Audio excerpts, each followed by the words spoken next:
Welcome, everyone. It's a privilege to welcome you to the third class of Lawyers as Leaders. And our guest speaker today will be Professor Paul Butler. We're just so delighted to welcome you, Professor Butler, and I'm really looking forward to this conversation. It's great to be here.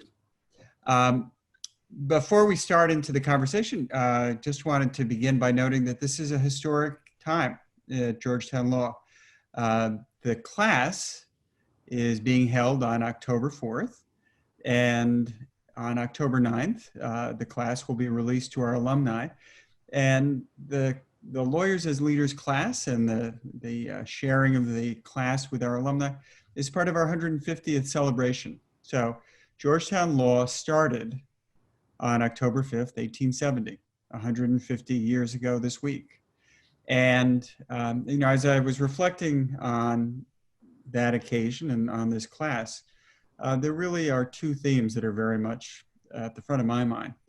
The first was that Georgetown Law, from its inception, was about inclusion, about creating a community that would open up doors to lawyers who would be able to make a difference regardless of their background. So of all the top law schools in the country, we were the only law school that started as an evening school. So we started 150 years ago as an evening program so that people who otherwise didn't have the means to go to a law school would be able to go to Georgetown Law. So, we were about inclusion from the very beginning. And we were also about making the world a better place. So the 50th anniversary, so we're now celebrating the 150th, the 50th anniversary, when we gathered together, we had a big celebration. And one of the speakers, a student, proposed the motto for Georgetown Law: law is but the means, justice is the end. And for 100 years since our 50th anniversary, that's been our motto, and it's defined us as a law school. So when we mark 150 years, we're celebrating what lawyers who are committed to making a difference have done. And this course is about presenting faculty members who have pursued different paths, have different politics, have different aspirations about what they want to do, but are lawyers who've made a difference. And there's really nobody who's a more appropriate speaker for us as we're about to move into our 150th is today's speaker, Professor Butler. So welcome. Thank you. A few logistics before we start. The questions we received in advance were amazing, and they're going to be the organizing principle for today's class. So once again, remember for those in the class to turn in your questions by midnight on Thursday. We also have a chat function. So if you have questions that you ask, please submit them, and then we'll be drawing on them as well as the questions submitted in advance.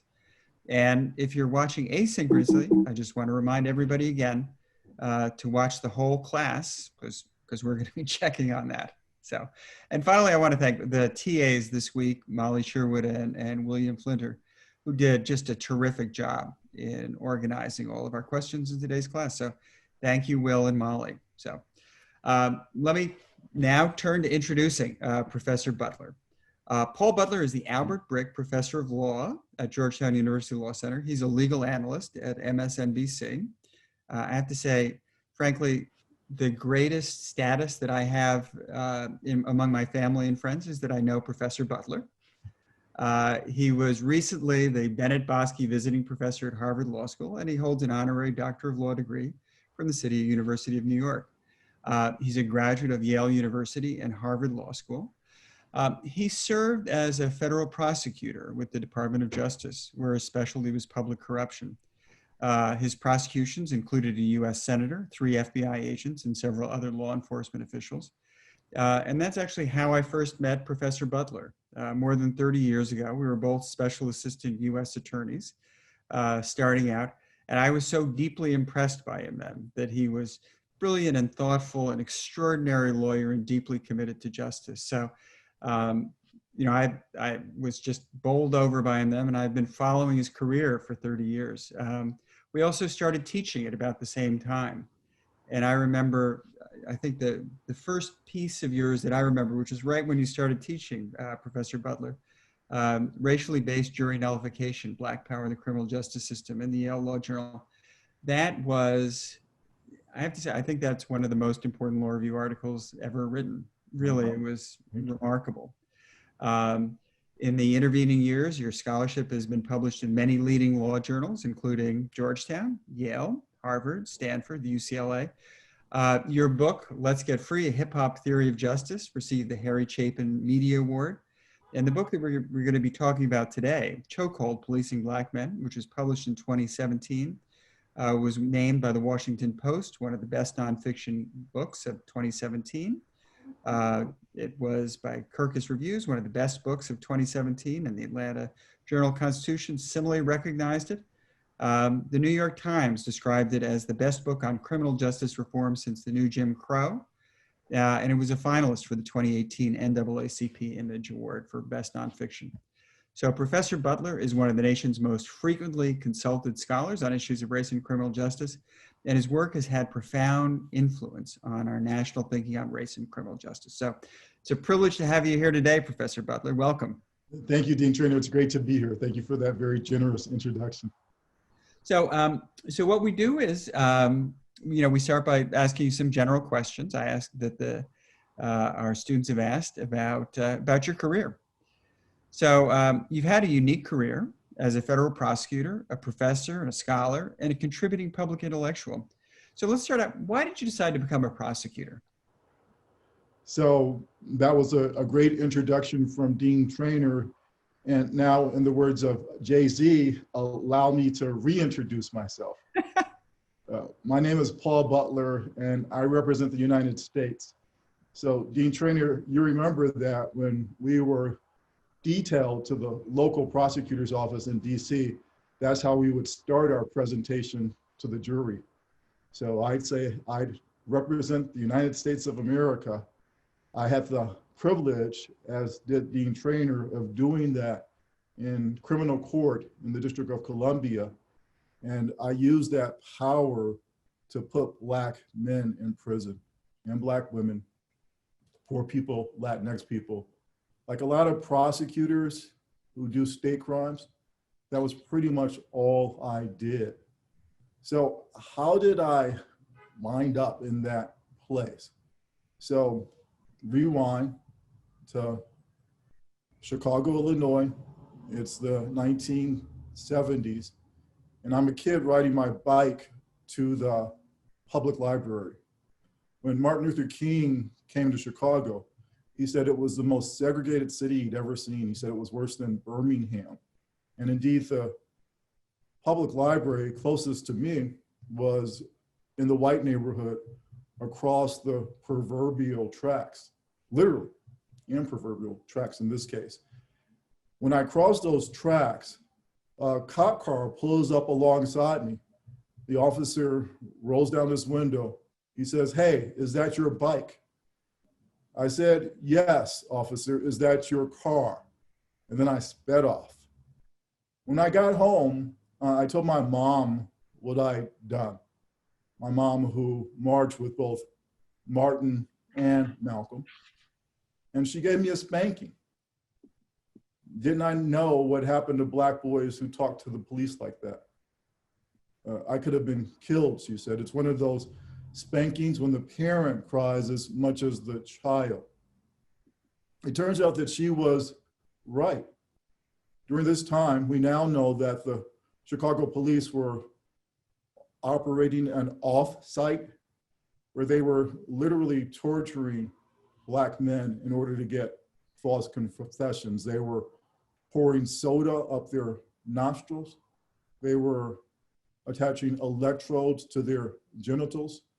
And the city of Chicago has now paid millions and millions of dollars in compensation to the Black men who were tortured by the Chicago Police Department. So why, having an experience like that, would I become a prosecutor? I went in as kind of an inside brother, an undercover brother. I wanted to see if I could create change from within. But what I found at the local prosecutor's office was that space that I described at the beginning, this space where it seemed like white people don't commit crimes. White people don't steal, they don't get into fights, they don't use drugs. But black people, brown people, man, those are some bad dudes. That's the message that the Superior Court in the District of Columbia sent. And so that's how I became a prosecutor and part of why I stopped being a prosecutor. Now, and when you started, I mean, that's so powerful. When you started law school, was that your original plan to become a prosecutor? It wasn't. You know, I think that my friends would have expected that I would be a public defender if I was going to do criminal law, or that I would work for a public interest organization. So like a lot of students, right after law school, I took a job at a firm for a couple of years, mainly to pay back my loans. I had this incredible loan burden that I just didn't know how I was going to be able to do what I wanted to do unless I could pay back this crazy debt. I owed from both college and law school about $25,000. And when I tell my current students that, they laugh. And you know, they say $25,000, that's nothing. And it's true that that's a smaller loan burden than I think even crunching the numbers, bringing the money up to date, that's way lower than our students have to deal with now. But it was enough to make me want to get it off my plate. And so I went to a firm for a couple of years. And at that point, I joined the Justice Department, in part because I thought, well, if prosecutors are the people who have all this power and all this discretion, maybe by joining that team, I could be more effective than if I was a defender. And did you find that that was not true, or? So I found a couple of things, learned a couple of things. One is that while it's true that the head prosecutor is the most powerful person in our legal system, the district attorney or the United States attorney, she can charge, she can not charge, and that decision is virtually unreviewable. And in charging a specific crime, she also determines the punishment, the range of punishment, if that person is convicted. And so she has an extraordinary amount of power. But Dean Treanor and I first met in a long training series at the U.S. Attorney's Office. And basically what we were being trained was a very systemic way of exercising the discretion of the United States Attorney. And so while she has a lot of power, and I'm speaking generically here now, I think there's only been one woman U.S. Attorney in the District of Columbia, and that was after Dean Treanor and I was there. But the head prosecutor, what we learned during these training sessions was very specific ways that she wanted that discretion to be exercised.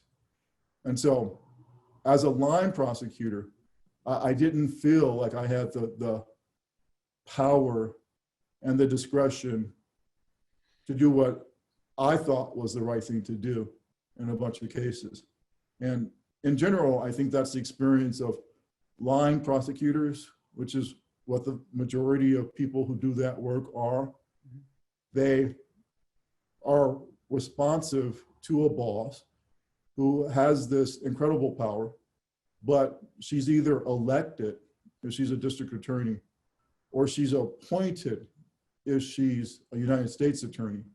And she gets to that position by being savvy about politics and responsive to politics. And unfortunately, even in this national reckoning on race, the politics of criminal justice tend to be fairly conservative. And in exercising that power and discretion, it usually tilts in a fairly conservative direction. So we have a number of questions from students who are interested in working as prosecutors and wonder if you think prosecutors can bring about change from the inside. Yeah, you know, it's such a great question, and it's a question that Georgetown Law School has really led the public discourse on, starting with Abby Smith, the great criminal defense attorney, scholar, and clinician. Proud to have her as my colleague at Georgetown Law. She wrote a paper a long time ago asking, can you be a good person and a good prosecutor? Can prosecutors be good people? Should good people be prosecutors? And that started this debate about whether, for people who are interested in reform and transformation, whether prosecution work is good work. And in response to Abby, I wrote a chapter in my first book called Should Good People Be Prosecutors? And I think for Abby and I, the question was never, are prosecutors good people? That answer was always yes, based on, well, one of the people you're looking at right now, Dean Treanor, based on a bunch of our colleagues, people like me, people like Dean Treanor, who were prosecutors. So it wasn't whether if you were a prosecutor that made you a bad person. The question was, if the specific reason you wanted to be a prosecutor was to reduce incarceration, was to make the police act better and treat everybody more fairly, whether being a prosecutor was the way to do that. And in my experience, it was not. So lawyers are competitive, we're ambitious, and what I hope that means for my students, and especially for those of us who are privileged to be part of the Georgetown law community, is that we use our competitiveness and our ambition in the service of justice. The way that translated to the local prosecutor's office in DC was by winning your cases and locking up people for as long as you could. Well, fortunately, they didn't give Dean Treanor and I like the big guns. We were prosecuting misdemeanor cases.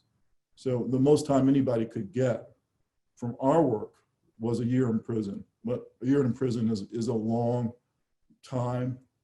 And damned if I didn't love the work. And damned if I wasn't pretty good at it.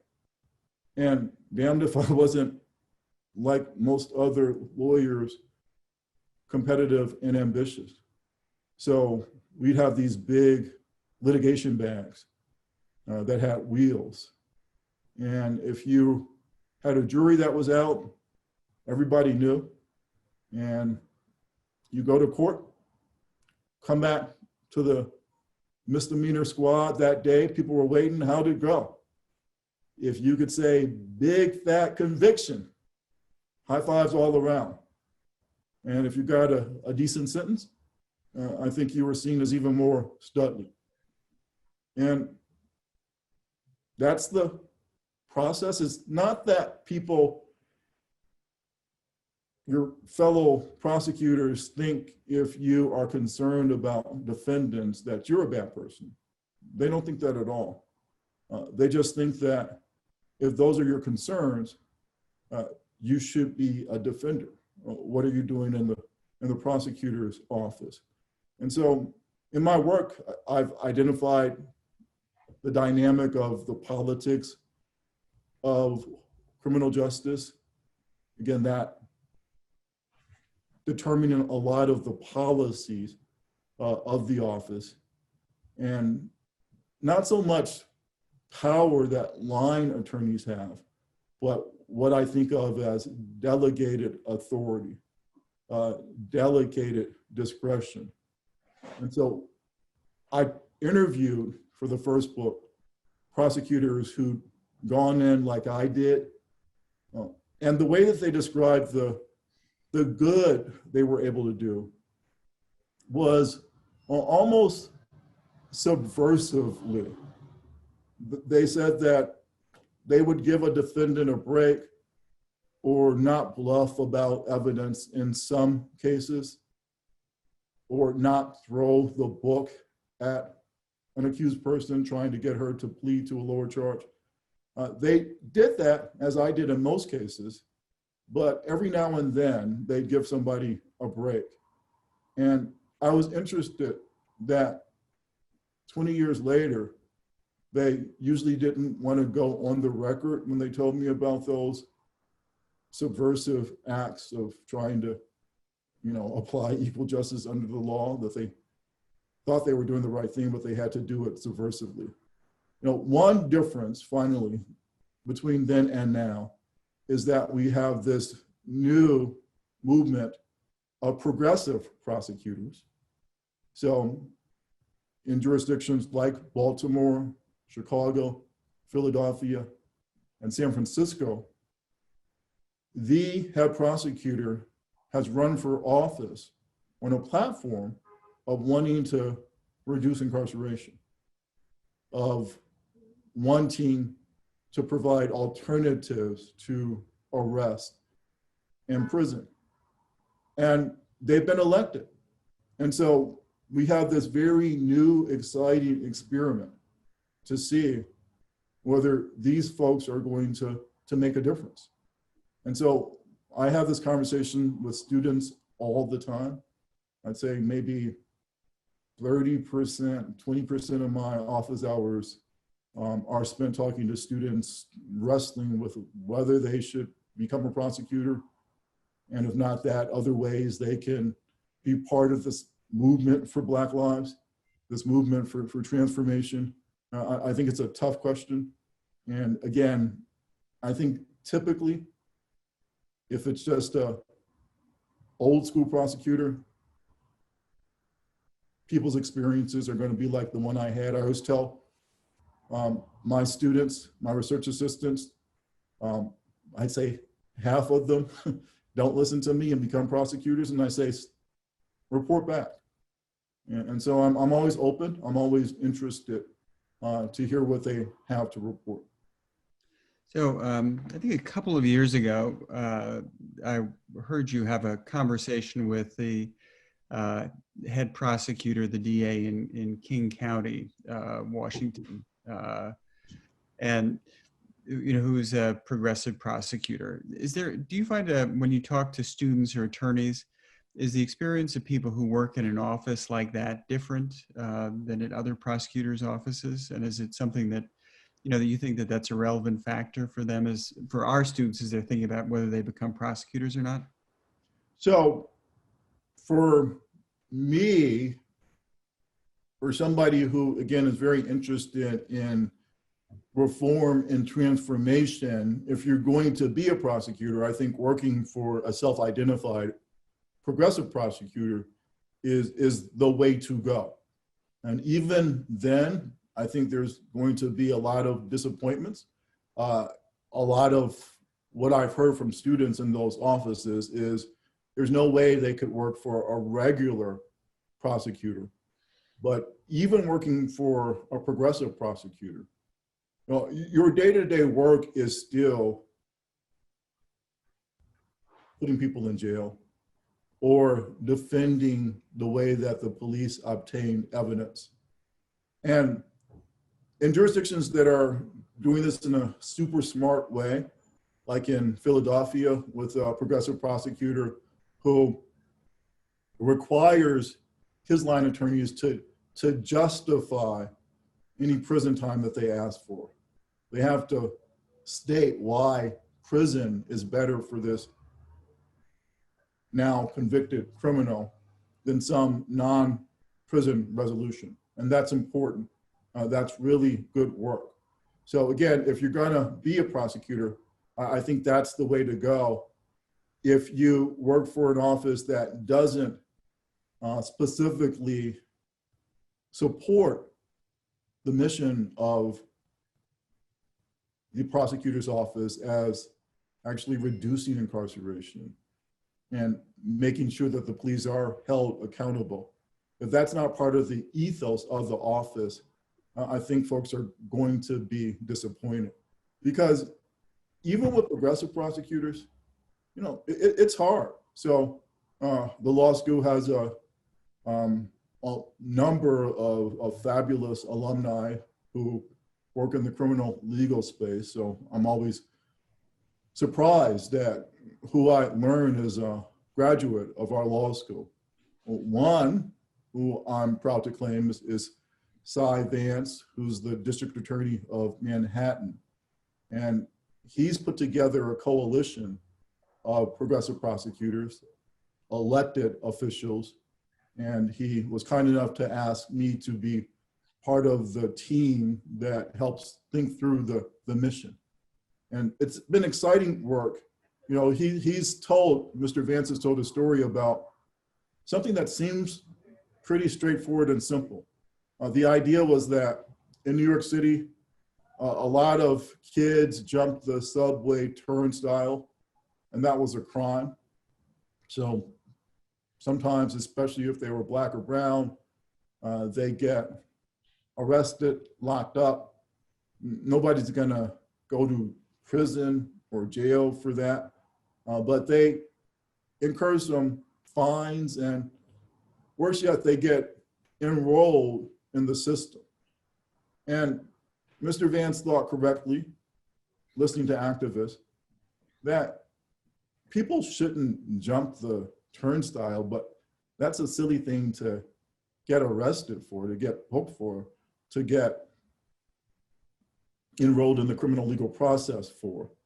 And so his idea was that he was going to stop prosecuting that kind of case, specifically that kind of case. And it sounds simple. The story tells us that it was anything but. He had to get the police to sign on. And since Manhattan is 5 different boroughs, which counts as 5 different criminal legal systems, he had to get the 4 prosecutors in the other boroughs to sign on as well. Otherwise, it wouldn't have made a whole lot of sense, since the trains just don't stop in Manhattan. He was able to do it. It took a long time, a lot of energy, and it was so simple, so elementary. So that's a story about the promise of progressive prosecutors. But I also think it's a story about the limits of progressive prosecutors, because if it took that much work to accomplish what I think of as a relatively simple goal, how much work is it going to take for prosecutors to be part of the transformation that our legal system needs? So this is very, very powerful. And what I'd like to do in a minute is talk about kind of, you know, what you decided to do after you were a prosecutor. But there are a couple of questions that students have sent in that I want to, that respond to what you've been talking about so far, that I want to bring forward. Blaine Salamani Pearson writes, is there another way besides being a prosecutor to change the criminal justice system from the inside? And if so, what is it? Or do you think it can only be changed by pressure from the outside? That's a great question. So I think defense attorneys make a huge difference for their clients. And I think people have this idea that Georgetown law, especially, is a progressive community, that a lot of the people who are part of the community, especially professors, identify as liberals. And I think that there's some truth to that. I certainly have colleagues, friends on campus who are conservative or moderate, but I think most of the people I hang out with are progressives, but that doesn't mean we agree on everything. And so again, thinking about my buddy Abby Smith, we go back and forth about whether defenders can be part of transformation. And my idea is probably not.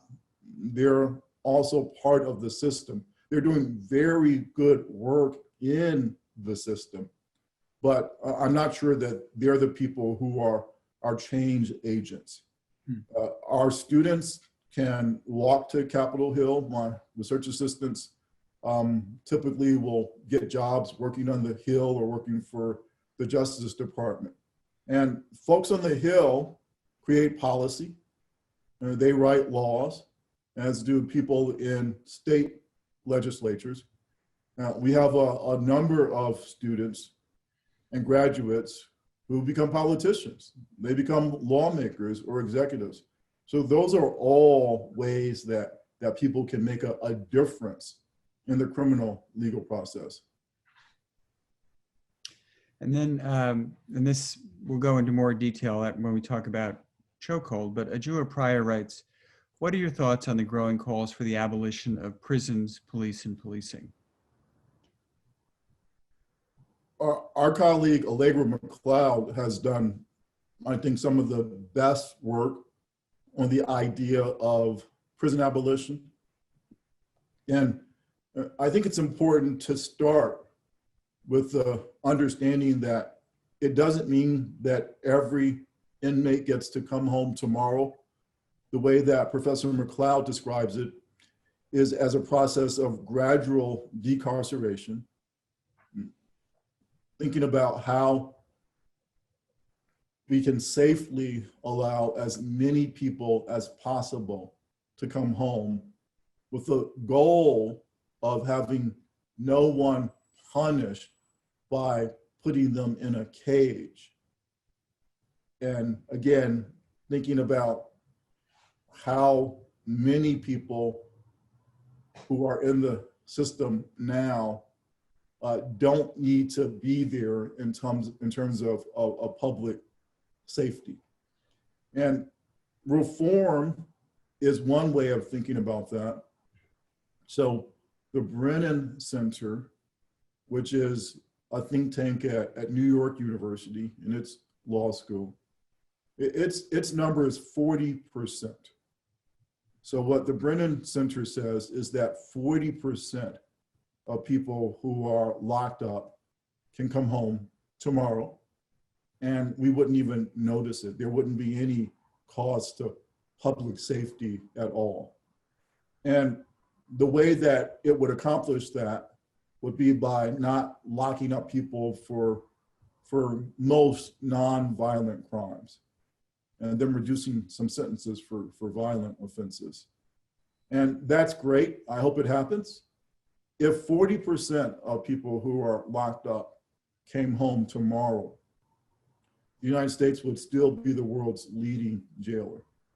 We still lock up more people than any other country. And so that's one of the problems that's led some of us to start imagining abolition. And of course, we get the obvious concerns, but we can think about this, talk about this more later. But what I always suggest people think about is, what is it that they think prison does? And what most folks say is that they think it helps keep us safe from people who would hurt us if they weren't locked up, and that it makes people who've caused harm accountable for what they've done. And those of us who have been in the system, or who've had family members in the system, or who have worked in the system, we know that prison actually doesn't do either one of those very well. And so then the question is, can we use our ingenuity, our genius, our blessings our employer pride, to imagine ways of accomplishing those important goals that don't involve locking human beings in cages? Can we imagine ways that we can be safe and that people who have caused harm can be held responsible that don't involve the cages? And the answer is yes, we can. So happy to talk about some of those ways later. Okay, well, that's good. But I think that really frames our discussion very powerfully. Just a couple of questions about kind of your shift in terms of your career from being a prosecutor. And then I want to focus on chokehold and come back to the abolition. So when you were finishing your time as a prosecutor, did you know, what made you decide to go into academics? So one was this kind of slow dawning thing, and the other was this big dramatic thing. So the slow dawning was a process of thinking about the work that I'd done in DC Superior Court. Not so much at the Justice Department, where I was involved in prosecuting public corruption, but the detail that Dean Treanor and I served at the local prosecutor's office was formulative in terms of my career and my life. And ultimately, the dawning understanding was that I didn't go to law school to put Black people in prison.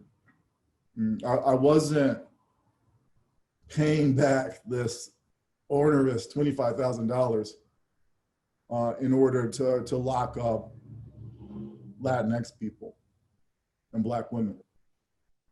And I don't know, maybe some of those people deserve to be punished, but it wasn't the work that was right for me.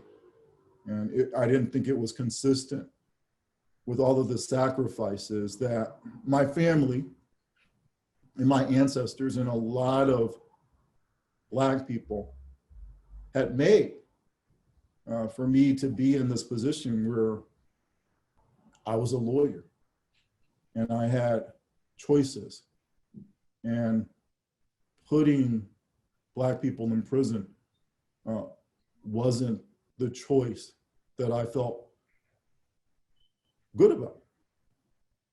The other big dramatic thing was when I graduated to the United States Department of Justice, and I was the junior lawyer on the biggest case in the department. We were prosecuting a United States senator for public corruption. And while I was working with that team, I got arrested and I got prosecuted for a crime that I didn't commit, low-level misdemeanor. And I tell the story of my arrest and prosecution in my first book, Let's Get Free. And I'm not going to say exactly what happens because I want everybody to go out and buy the book or get it from our library. But I'll tell you, I'll give you a hint. Things worked out fine for me. And the reason that things worked out fine for me is because I had the best lawyer in town. She is an African-American woman named Michelle Roberts. She'd been with the DC Public Defender Service, considered the best defender service in the country. And then she'd gone into private practice. So I was able to hire her, just kind of as an interesting fun fact. She now serves as the director of the National Basketball Players Association. But at that time, she was known as the best trial lawyer in DC. And I was able to hire her. Things worked out fine for me because I had legal skills I had literally prosecuted people in the courtroom where I was prosecuted myself.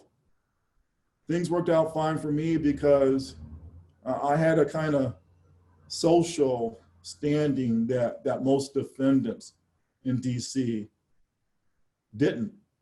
So, all those nice things that Dean Treanor said about me in the introduction, we made sure that the jury knew that. None of that should matter, but we knew it did. And finally, the reason that things worked out fine for me is because I was innocent. But I didn't think that that was the most important reason. I think I would rather have been guilty and have Michelle Roberts as my lawyer than been innocent and been assigned a lawyer who didn't have the resources to treat my case the way that Michelle Roberts treated it. And so I didn't have to leave the Department of Justice. They would have preferred that I at least finish that case with the senator, that I was, again, the junior lawyer in the team that was prosecuting him. But what I said about that experience is that it made a man out of me. It made a Black man out of me. And I didn't feel like I could do that work anymore. How awful. What the prosecution. I'm sorry, I didn't hear. The prosecution, just so awful that, you were prosecuted for a crime that you hadn't committed. But that's also, a major part of shifting your career. Shifted my career, shifted in some ways in my life. I wrote about that experience in Let's Get Free. It's the first chapter. And I have a paragraph that sometimes people have asked me about and say, is this really true? So I tell the story. And then at the end, in a paragraph, I say, I never told my parents about this. They'll find out when they read this. And it's true. And why didn't I tell them about it? In the book I say, because I've seen too many African-American moms and dads in the front row of their son's trial crying. And I didn't want my mom, my dad to be in that position. I think there was also some shame, even though I didn't deserve to be arrested. I hadn't done anything, but I have a record now, right? And when people have records, I think there's often some residual doubt. Well, if everything was on the up and up, you wouldn't have been arrested. And of course, my parents would have known better, again, and they certainly would have understood that I would be treated differently as an African-American person by cops than with a white person. So they would know that, a history of white supremacy informed, this seemingly random act of this young Black man getting arrested. They would have understood all of that. But I say that there's still, even now, some parts of that experience that I haven't processed. And that was a silly little misdemeanor. And so it certainly made me more empathetic of people who go through the system. And for almost all of them, the stakes are much higher than they were for me. Did that cause you to decide to become an academic? It did. And then there were some academic reasons that caused me to be an academic, because, so Dean, you remember that we had sessions where they told us how to represent the government at sentencings. And so you would think about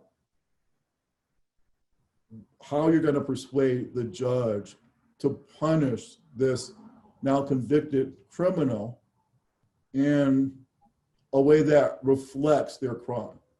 And so sometimes you say things like, you know, we need to punish Jose in order to send a message to society.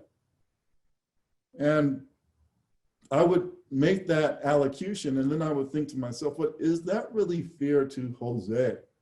That I'm saying he should be locked up or fined or put on probation in order for other people to get some benefit. But we were pretty busy then. So I mentioned earlier that I kind of freaking enjoyed the work because it was exciting. It's kind of like what people think lawyers do. We went to court almost every day. We would have those big litigation bags. It was cool to say, I represent the United States. And we go to misdemeanor court. Bing, you'll remember this. We might have like 30 case files on a day. And maybe 5 of those would be what we call ready for trial. Mm-hmm. And there'd be sentencings and plea hearings and stuff. But one of those cases might go to trial. And all that means is that we were super busy, as I think most lawyers are, especially young lawyers, just learning how to try a case. You know, when I was in law school, professors would say something that, you know, I don't think my colleagues at Georgetown say now. But when I was in law school, professors would say, our job isn't to teach you how to practice law. And they almost bragged about that. And I do feel that part of my responsibility with students is, to the best of my ability, to teach them how to practice law. Mm. But when I was learning that, at the U.S. Attorney's Office,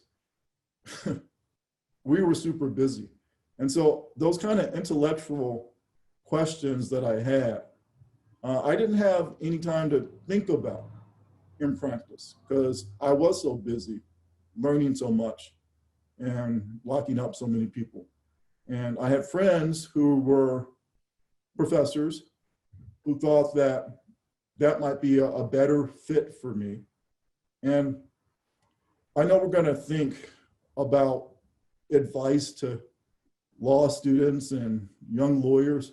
And what I often tell my students who in their 2L year, 3L year are sitting in my office agonizing about what they're going to do after law school is don't get too hung up on what your first job is or your second job is. One of the great things about our profession is that we can do a range of practices in our career.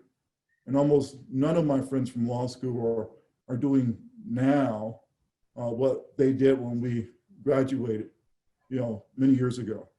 And so at that point, I think I saw being a law professor as kind of the next stage of my career. And I hope I would like it. I hope that I would be there for a while. But if I spent 3 years at a law firm and then 3 years at the Department of Justice, if it turned out that I'd spent 3 years as a law professor and then moved on, that would have been fine. That would have been cool. But being a professor was a way to think deeply about issues that come up in practice that I simply hadn't had time to focus on. Do you have, as a professor, do you have particular goals or the things that you want to achieve? I do. I'm old-fashioned, so to help my students learn the law, that's the first goal. That's the most important goal. And I also want people to think about justice in a deep way, in an intellectual way, but also a practical way. And I want them to especially interrogate the relationship that our model brings up, the relationship between law and justice. What I think is the beauty of the subjects I teach, especially criminal justice, which is the law of the police, is that all you have to do is teach the cases, and the questions come up. And so it's not like I don't have feelings about the criminal legal process and how well it works. I have very strong feelings about it. But I don't think that I'm transparent about a lot of those feelings in the classroom. And I think a part of that is if I present the cases in a way that we can ask questions about how the justices arrived at this position. Does it seem consistent with the precedent? What are the arguments on the other side? In other words, the traditional kinds of questions that go on in every classroom. When you're asking those questions about how the Supreme Court thinks about crime and punishment and police, I don't think that the professor needs to have an agenda. I think that for anybody who's concerned about human rights or civil liberties, just reading the cases and understanding them in a lawyerly way, it's going to do that work of making people interrogate this relationship between law and justice. And I mean, you do it, as I know, both from having heard you speak so often and from talking to students, you do it so powerfully.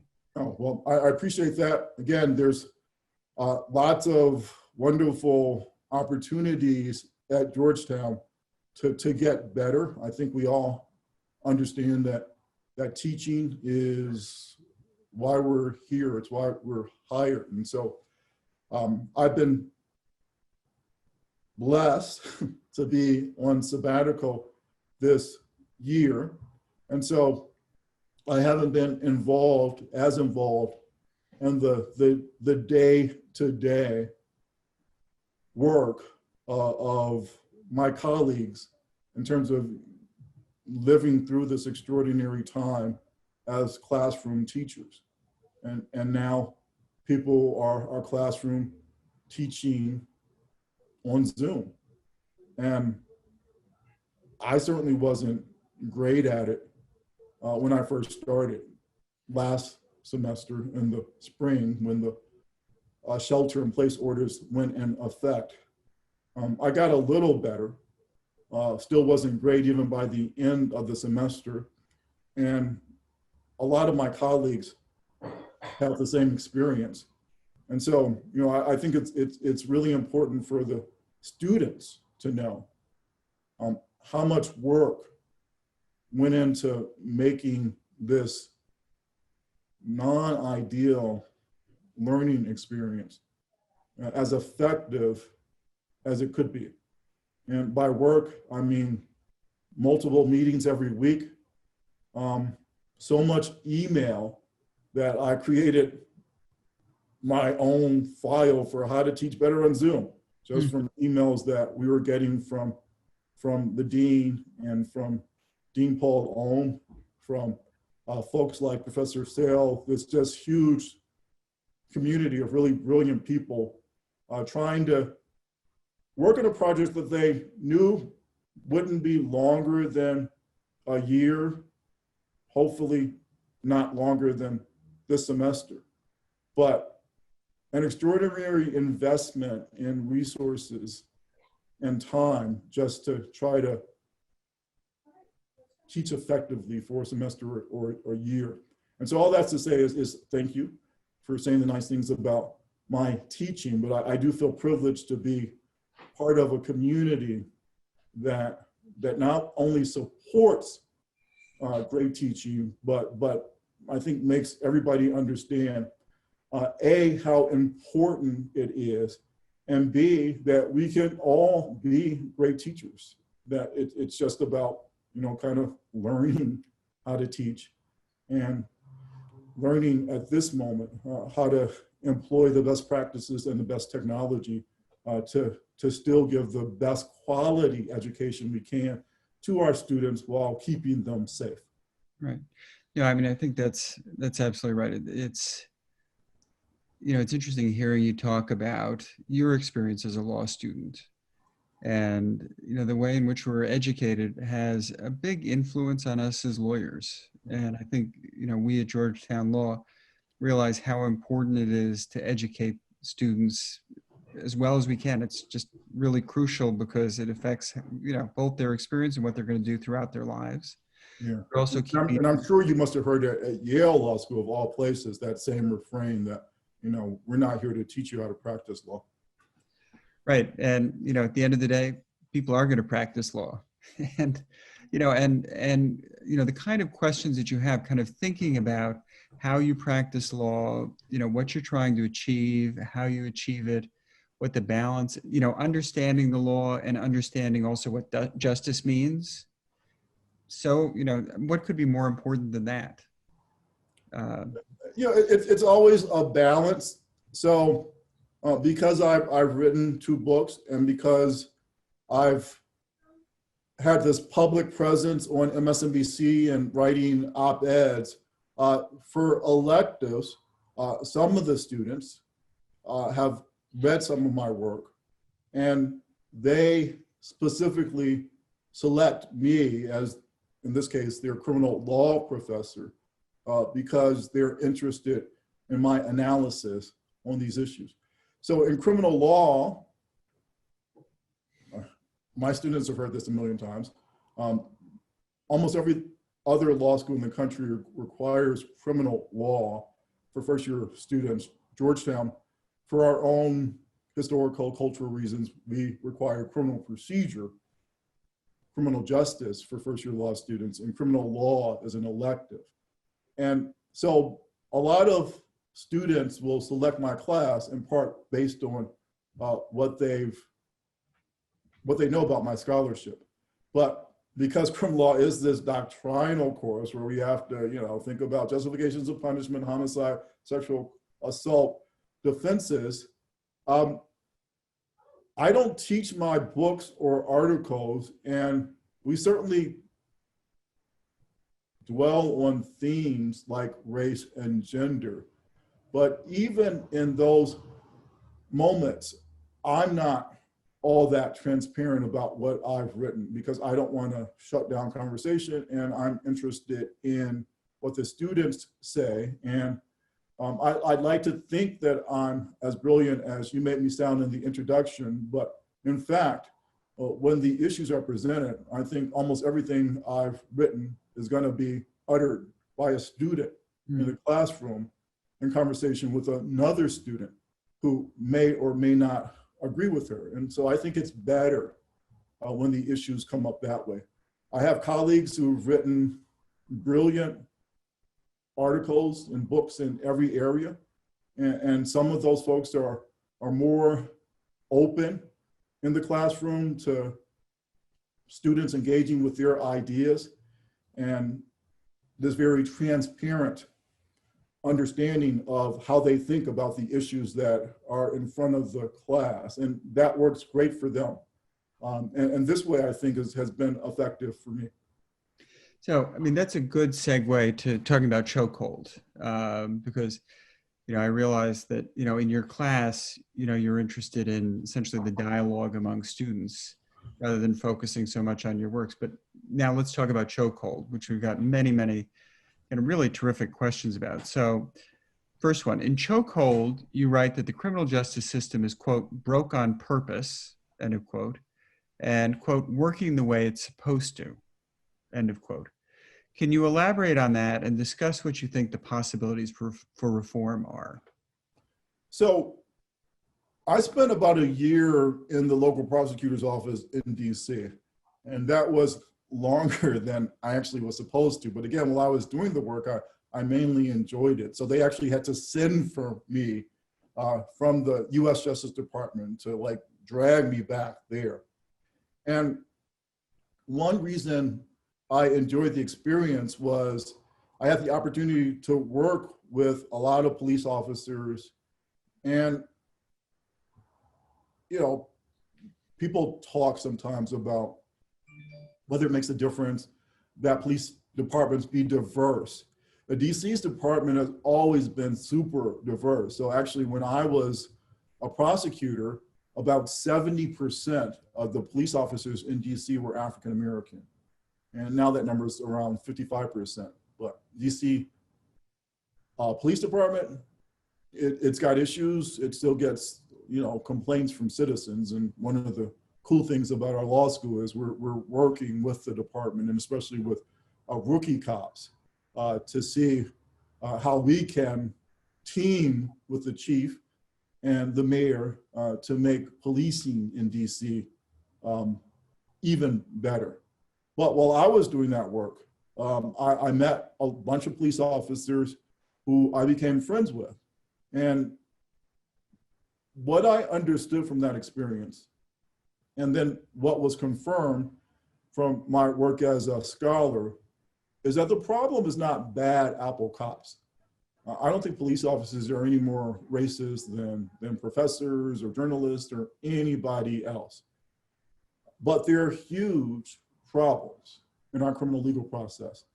There are more African Americans in the criminal legal system today than there were slaves in 1850.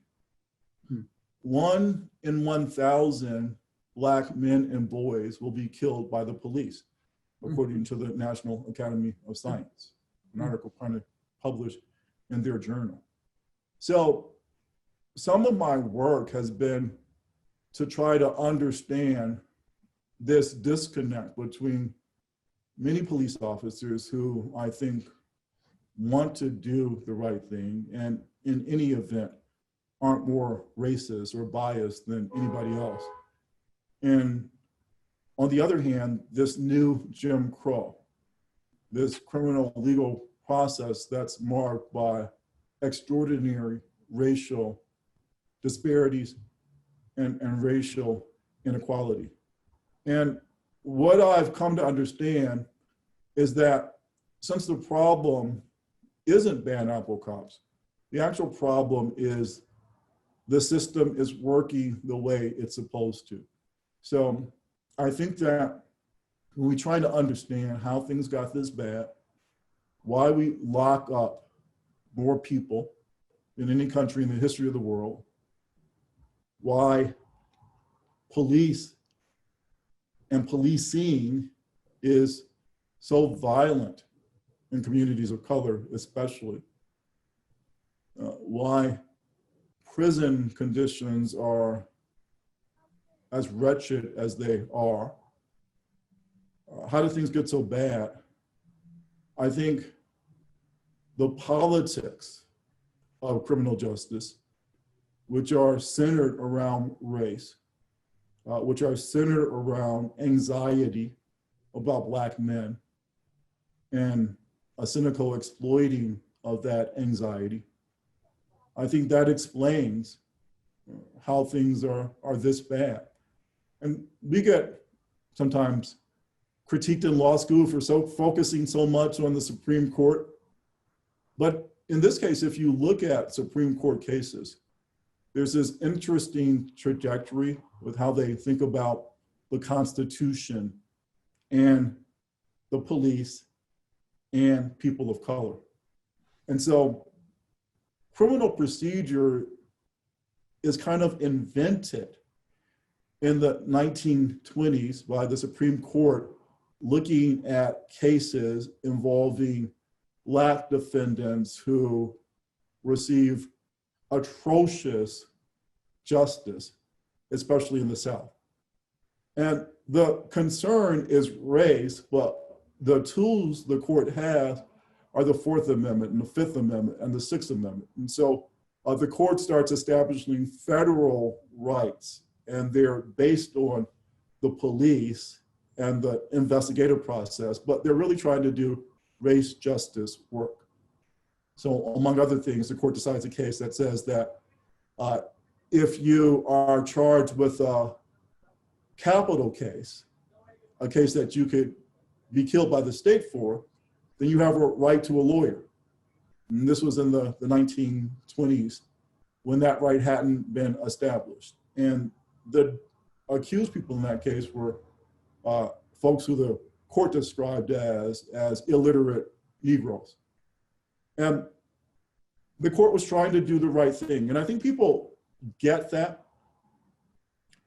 My idea is that was then and this is now.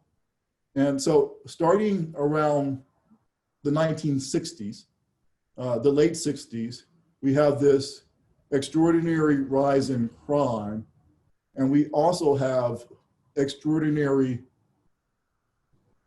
racial uprisings in almost every major city on a level that makes what happened this summer look like kiddie play. We're talking about hundreds of people dying, thousands and thousands of people being arrested, the National Guard being mobilized all over the country. And so in this context, the court decides a case called Terry, in which it allows the police to detain people who they have no cause to arrest. It allows the police to touch their bodies if, after having selected those people for investigation, the police are concerned that they might have a weapon. And after Terry, the court continues to decide cases that give the police and prosecutors more and more power.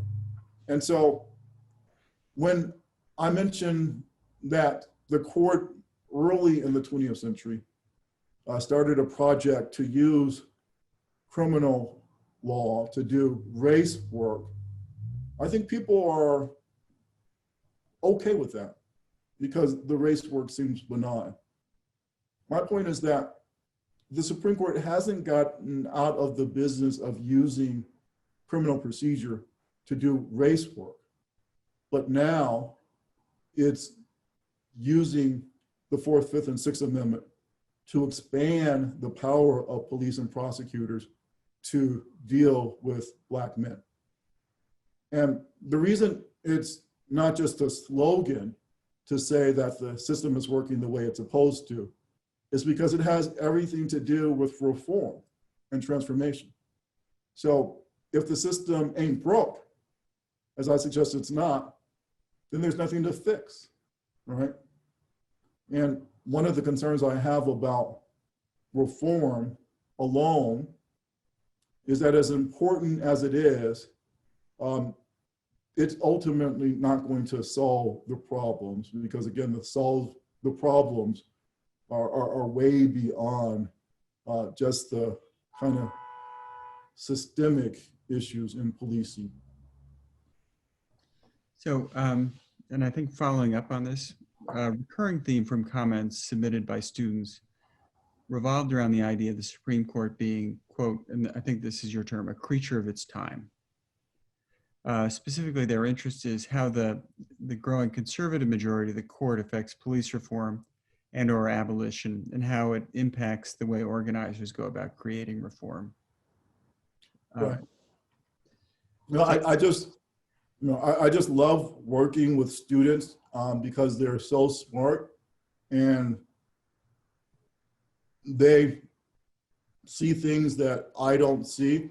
So in Chocode, I talk about this conservative project, or this project by conservative justices to expand police power. And I describe some cases that I think are troubling in which the court has done that.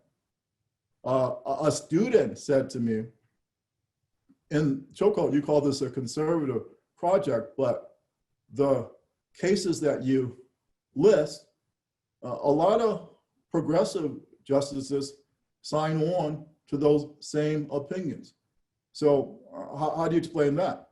And I actually didn't have a great explanation other than a lot of reform is a liberal project, right? And so I think what we have to truly get equal justice under the law is more ambitious than reform. It's transformation.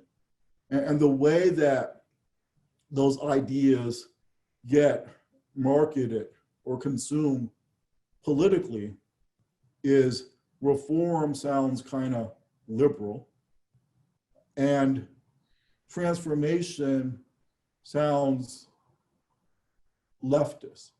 It sounds radical. And in that sense, it's not surprising that even liberal justices who aren't going to be extremists, they're certainly not going to be radical, would co-sign some of this conservative, pro-police, pro-prosecutor ideology in the way that they have. So, you know, great respect for RBG. One of the privileges of teaching at Georgetown was seeing her around campus so much, especially in recent years. It was a real privilege for our whole community. And her jurisprudence on race issues is very good. I think her most famous dissent is her dissent in one of the voting rights cases in which the court neutralized the most successful civil rights act of all time, the Voting Rights Act. And Justice Ginsburg was heated. She read that dissent from the bench. And so, mad respect to her and other progressive justices, but they've certainly been part sometimes of this larger project to expand police power, to expand prosecutorial power. That's one of the, in your discussion of Terry in chokehold, one of the points you make is that's really, that was a decision of the Warren Court at its high point. And it was an 8-1 decision with Justice Douglas rather being the only dissenter. Yeah, Justice Marshall voted with the majority. He later said that he changed his mind. If he had to do it over again, he would have gone along with the great dissenter, Justice Douglas. But yeah, 8-1 decision. So your focus is really on transformation. Yeah. So one of the students writes, what does transformation of the criminal legal process look like? Are abolition and defunding the police part of that transformation? Well, they're part of the police part. So first, since you said a phrase that sounds scary, defunding, so let's just for a moment think about what that means. And what it means to me is this idea of reallocating the money that we give to the people with guns to practices that are proven to keep families whole, communities safe, like violence interruption programs, like providing employment opportunities, health care, better schools. All of those keep communities safer than the police. And I mentioned that I have a bunch of friends who are police, much respect to them. And in part, they're the ones who started me thinking about defund the police as a movement to reallocate resources. And they started me thinking about this because they're always complaining about what we ask them to do. And only about 4% of calls to 911 are for serious violent offenses. The vast majority of calls to 911 are about minor crimes, or worse yet, issues arising from homelessness or addiction or a mental health crisis, that my cop friends say, we're not trained to deal with that. That really shouldn't be our job.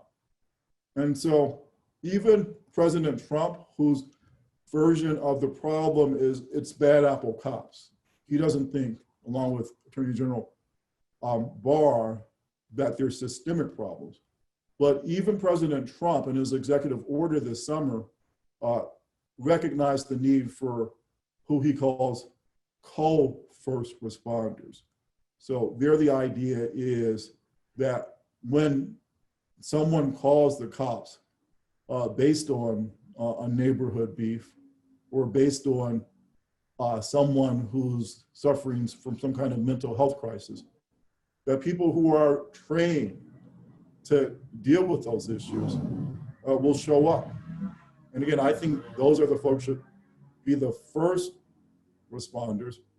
President Trump says co-first responders.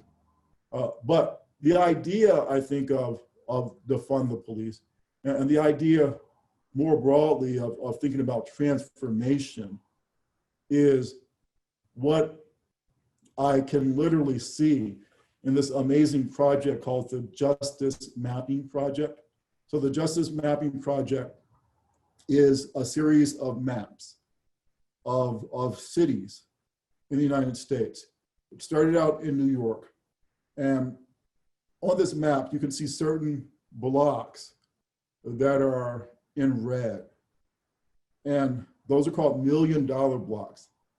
And they're called $1 million blocks because that's how much money the government is spending just on that one block to lock up women, children, and men. And in the map of New York, the red blocks, the $1 billion blocks, are in Harlem, in the Bronx, in low-income parts of Brooklyn and Queens. My hometown, Chicago, 851 $851 million blocks. And so the abolish question, the defund question is, what if rather than spending $1 million just in this one block to lock up kids and adults, the government instead used that $1 million for healthcare, for employment opportunities, for better schools. And it sounds almost utopian. It isn't. I do think reform is important. Again, it gets us on the way to transformation. And what I like about this new reform movement in the criminal legal process is it's smart on crime rather than tough on crime. So it's about evidence-based practices. And what the evidence shows us, again, is that if that $1 million was reallocated to the kind of social services and community services and family services that I just outlined, the evidence suggests that that's better. That works better than the police and prosecutors that we use now. And it's very, very striking in Chokehold where you talk about in places where the stop and frisk is ended, that actually crime has gone down. So it's similarly kind of reallocation of resources for social work and education and jobs. Yeah, and part of what that's about too is more effective policing helps the cops do their work. So I tell my criminal justice students, when you think about police work, don't think about one of those shows where the cops chase down the bad guys and tackle them and lock them up. When you think about how police solve serious crimes, think about Law and Order.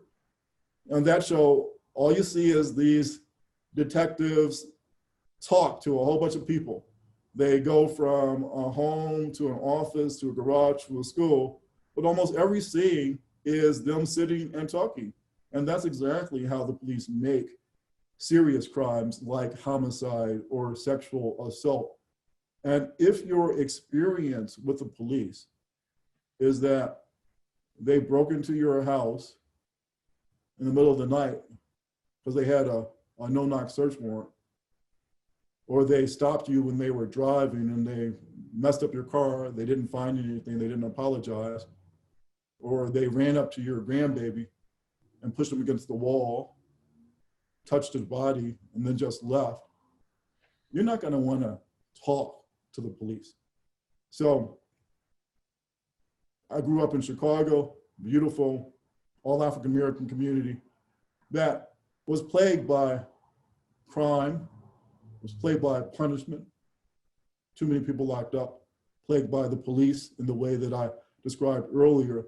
You know, one of the part of the lore in that community was whenever crime went down, people knew who did it. People in the community knew who was responsible. But if you have those kinds of extraordinary negative interactions with the cops, you're not going to want to help them because you don't think it's going to make you any safer, and you don't think that they have your best interest at heart. And so it's ultimately not surprising when we see abuses like what the police were doing with stop and frisk in New York that a federal judge found to be unconstitutional. It's not surprising that when the police start treating people more fairly, that confidence in them goes up and they're able to do their jobs better. So now another question which follows up on that, I think. Does this year mark the beginning of the long overdue reckoning that will lead to lasting change, the productive apocalypse that you mentioned in your book? Right, so I'm gonna, is this year different is part of the question, and I'm going to do something that I wish I could do more as an academic because I'm proud when I do it, but it's scary. I don't know. That's my answer. I hope that this year marks a difference, but I just don't know. I've been through. This ain't my first time at the National Reckoning Rodeo, right? So we had a national reckoning after Trayvon Martin was killed. That's actually how the movement for Black Lives started. And then we had another national reckoning after Dylan Roof went in that church and massacred people. Now we're having another national reckoning. It feels different, I'll say. One thing that feels different is the number of people who aren't African-American who are part of the movement. So we often brag about our law school being the best located law school in the country. We can walk to the Supreme Court, we can walk to the Hill. You could actually walk to the White House. You could certainly take a 10-minute taxi or bike ride there. I think we now have to also boast about our proximity to Black Lives Matter Plaza, which is near the White House, as near as the president will allow it to be. But it's become this community gathering space for people in the movement. And so, you know, I think that going there and seeing the extraordinarily diverse activists, it looks like our student body, it looks like America, that gives me hope. And the other more practical reason why I'm somewhat hopeful is that most of the reform action, it has to be on a state level. Only about 10% of crimes are federal crimes, only about 10% of prosecutions, only about 10% of people who are locked up are in federal prisons. 90% is statewide. And when you look at what's going on in the states now, it is different and it's promising.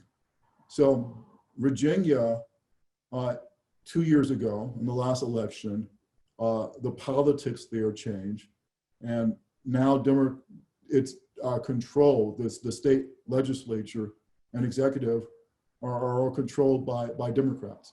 And even then, they knew they had to do something about criminal justice reform, so it was going to come. They kept putting it off. Well, this summer, the Virginia legislature had an emergency meeting in which they talked about criminal justice and reform.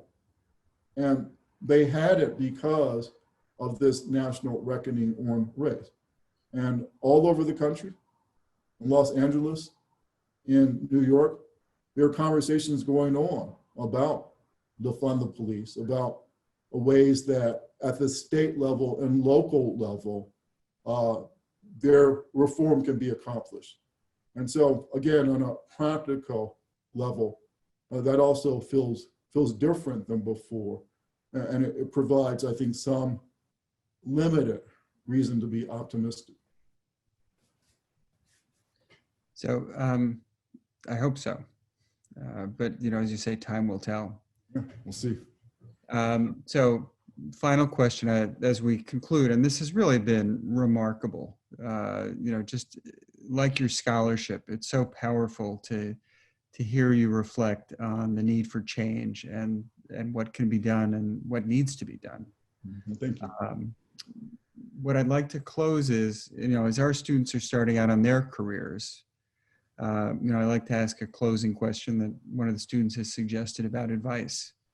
So, and the question is, as attorneys going into many different practice areas, how can we fight for justice in our everyday lives?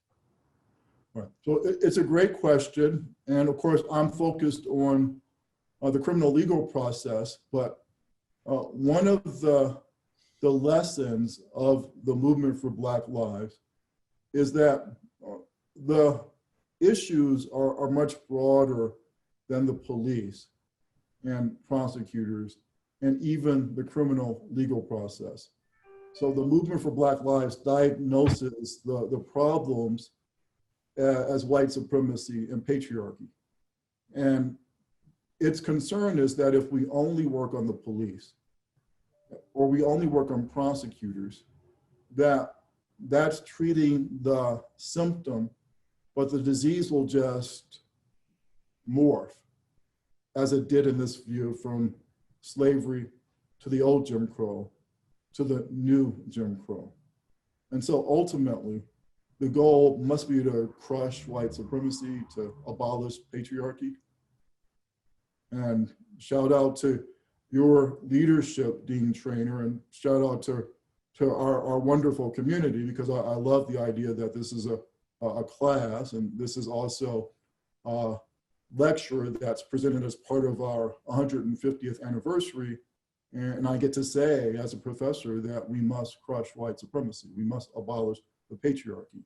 And part of the wonder of being in this community is that a lot of my colleagues will agree and some won't agree, and it's something that we talk about. But I love having this space where I get to talk about what I think is really important, even if it sounds radical, even if it's going to make some people upset.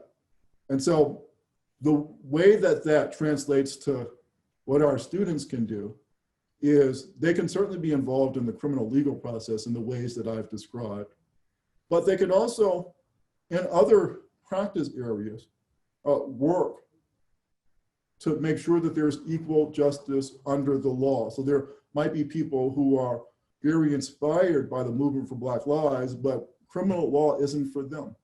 Well, it's okay, because you can work on issues like economic inequality, other concerns about social justice, helping our friends in the LGBTQ community who still don't realize equal justice under the law in every area.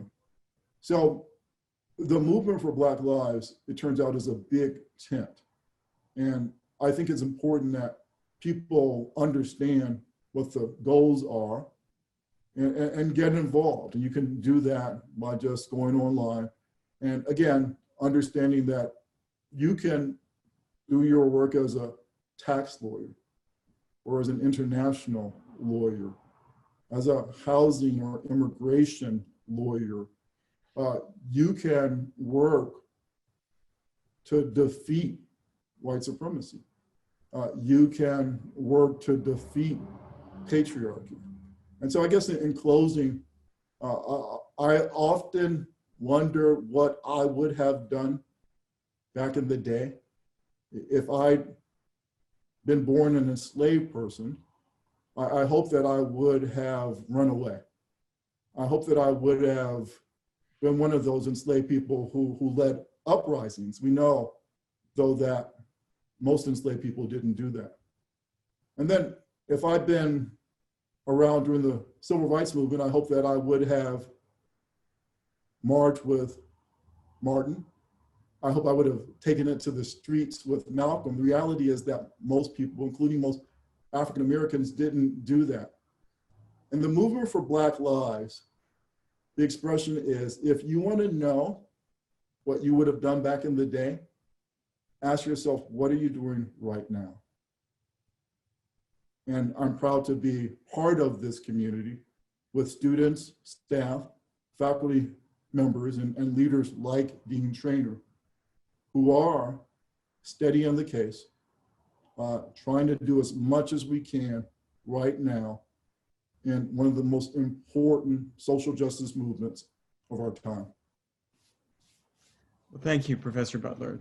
What a powerful and inspiring way to end this class. And, you know, it's very fitting that we're marking our 150th anniversary. Law is but the means, justice is the end. And we have the opportunity to listen to you and to celebrate the fact that you're a part of our community. So thank you for all you're doing. Thank you for this class, which was really remarkable.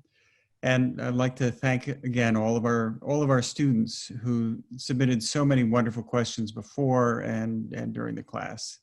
So take care, stay well. I will see you all next week. And again, thank you so much, Professor Butler. Thank you, Dean.